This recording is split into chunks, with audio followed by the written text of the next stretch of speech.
नमस्कार दोस्तों, जय श्री राम। दोस्तों, कैसे हैं आप सब?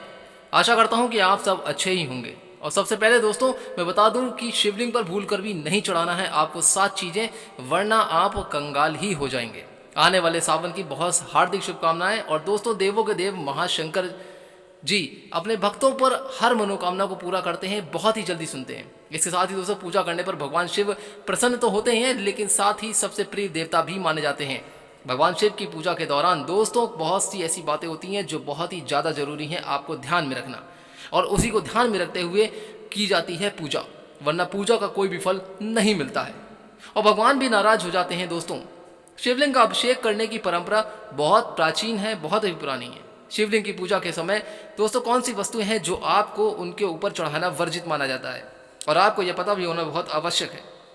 दोस्तों, शिव पुराण के अनुसार अगर कहा जाए तो यदि ये वस्तुएं भूल से भी शिवलिंग पर चढ़ा दी जाती हैं तो शंकर भगवान कहते हैं अप्रसन्न हो जाते हैं और अपने भक्तों से रुष्ट हो जाते हैं, और पुण्य प्राप्ति के स्थान पर दोस्तों आप पाप के भागीदार ही बनेंगे।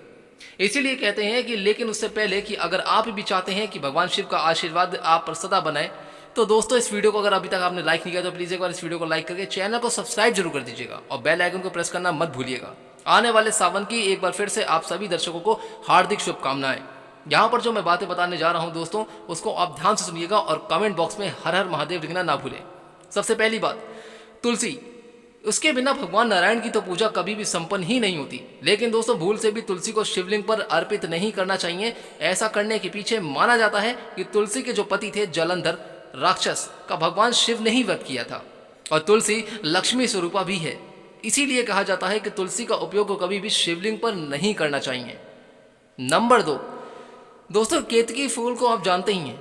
केतकी का जो फूल होता है वो ब्रह्मा के कहने पर भगवान शंकर से झूठ बोला था, जिस बात से शंकर भगवान को बहुत ही क्रोध आ गया था। उसके बाद शंकर भगवान ने केतकी को यह श्राप दिया था कि कभी भी भगवान शिव की पूजा में उपयोग में नहीं ली जाएगी। इसीलिए दोस्तों तभी से ये केतकी का फूल भगवान शिव की पूजा में प्रयोग ही नहीं किया जाता। नंबर 3, नारियल। नारियल का पानी आप जानते ही हैं। नारियल भगवान शिव को तो अर्पित किया जाता है, लेकिन नारियल के पानी से कभी भी शिवलिंग का अभिषेक नहीं किया जाता, क्योंकि इससे शिव जी नाराज हो जाते हैं और धन का हानि होती है। इसलिए आपके घर में आर्थिक संकट पैदा हो जाएगा। नंबर 4, शंख। शंख से अन्य देवी देवताओं का अभिषेक ही किया जाता है, परंतु शिवलिंग पर कभी भी शंख का अभिषेक नहीं करना चाहिए। कहा जाता है कि बहुत साल पहले यानी कि पूर्व काल में भगवान शंकर ने शंखचूड़ नामक राक्षस का वध किया था, और उसी राक्षस से पैदा हुआ था शंख, जिसके बाद ही शंख शिवलिंग पर नहीं चढ़ाया जाता। नंबर 5, बात करते हैं दोस्तों चावल की, यानी कि अक्षत। दोस्तों चावल भगवान शिव को बहुत ही प्रिय हैं, लेकिन कभी भी टूटे हुए या खंडित चावल शिवलिंग पर नहीं चढ़ाने चाहिए।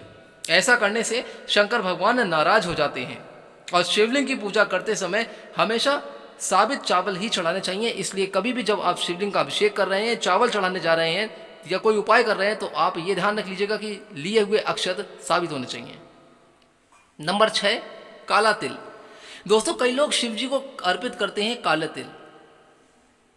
जल में समय दूध व जल में काले तिल डालकर चढ़ाते हैं, लेकिन शिवलिंग पर कभी इसे ऐसे नहीं चढ़ाना चाहिए। दरअसल तिल को भगवान विष्णु के मैल से उत्पन्न हुआ माना जाता है, इसीलिए इसे भोलेनाथ को अर्पित नहीं करना चाहिए। नंबर 7, सिंदूर और हल्दी।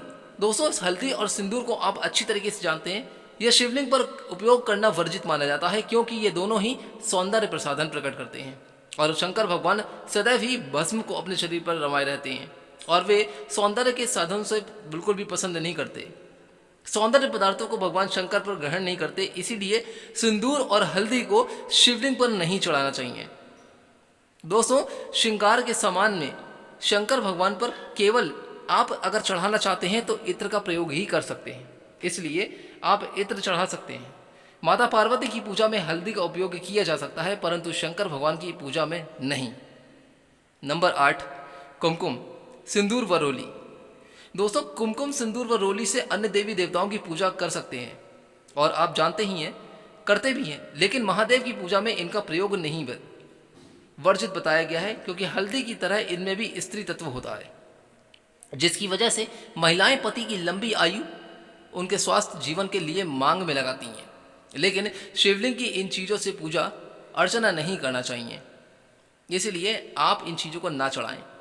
आप शिवलिंग पर अगर चढ़ाना चाहते हैं तो पूजा में चंदन या भस्म का प्रयोग कर सकते हैं। वहीं ध्यान रखिए दोस्तों कि शिवलिंग पर हमेशा कांसे, अष्टधातु या पीतल के बर्तन या लोटे से ही जल चढ़ाएं। लोहे या फिर स्टील के बर्तनों का प्रयोग ना करें। नंबर 9, मेहंदी। दोस्तों हर एक पॉइंट को आप ध्यान से सुनिएगा, ये आपके लिए आने वाले सावन में बहुत ही जरूरी है। मेहंदी का उपयोग भी सौंदर्य प्रसाधन में किया जाता है और यह भी सुहाग का प्रतीक माना जाता है, इसीलिए शिव जी को यह अर्पित नहीं करते। इसीलिए दोस्तों आप जब भी अभिषेक करें या कोई चीज़ चढ़ा रहे हैं तो ये ध्यान रखिएगा कि ये वस्तुएं आपकी थाली में नहीं होनी चाहिए। इससे भगवान शिव तो नाराज होंगे, साथ ही आपकी कोई मनोकामना भी पूरी नहीं होगी। तो दोस्तों आने वाले सावन में जब भी आप पूजा करने जा रहे हैं शिव भगवान की या उनका अभिषेक करें तो ऐसी वस्तुओं को आप अपने साथ लेकर ना जाएं और इस बात का आप सबसे पहले सर्वथा ध्यान रखें। आशा करता हूं कि दोस्तों मेरे द्वारा बताई गई जानकारी आज से आप संतुष्ट होंगे और अच्छी भी लगी होगी। एक बार फिर से कहना चाहूँगा कि अगर आपको ये वीडियो अच्छी लगी हो तो यहाँ से जाने से पहले एक बार इस वीडियो को लाइक करके चैनल को सब्सक्राइब करना मत भूलिएगा। दोस्तों भगवान शिव की कृपा और उनका आशीर्वाद आप ऊपर सदैव बना रहे, ऐसी हम प्रार्थना करते हैं।